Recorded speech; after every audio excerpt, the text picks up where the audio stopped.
নমস্কার, সুমনাস রান্নাঘরে একটা দারুণ স্বাদের রেসিপিতে আপনাদের স্বাগতম।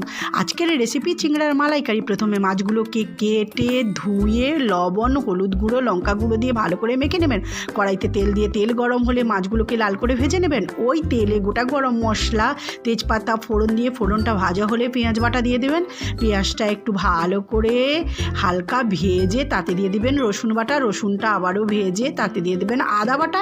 আদাটা ভালো করে মিশিয়ে একটা বাটিতে টক দই, পরিমাণ মতো লঙ্কা গুঁড়ো, পরিমাণ মতো হলুদ গুঁড়ো, পরিমাণ মতো জিরে গুঁড়ো দিয়ে ভালো করে সব কিছু একসঙ্গে মিশিয়ে একটা পেস্ট তৈরি করে ওই কড়ার মধ্যে দিয়ে দেবেন। দিয়ে ভালো করে পেঁয়াজের সঙ্গে মিশিয়ে পরিমাণ মতো লবণ, পরিমাণ মতো চিনি দিয়ে ভালো করে কষিয়ে মশলা থেকে তেল ছেড়ে আসলে নারকেল কুড়িয়ে গরম জলের থেকে ভিজিয়ে দুধ বের করে নেবেন। ওই দুধটা দিয়ে ভালো করে ফুটিয়ে ভেজে রাখা মাছ দিয়ে দেবেন। মাছ দিয়ে কাঁচা লঙ্কা দিয়ে দেবেন। শেষে ঘি দিয়ে নামিয়ে নিলেই রেডি চিংড়ার মালাইকারি।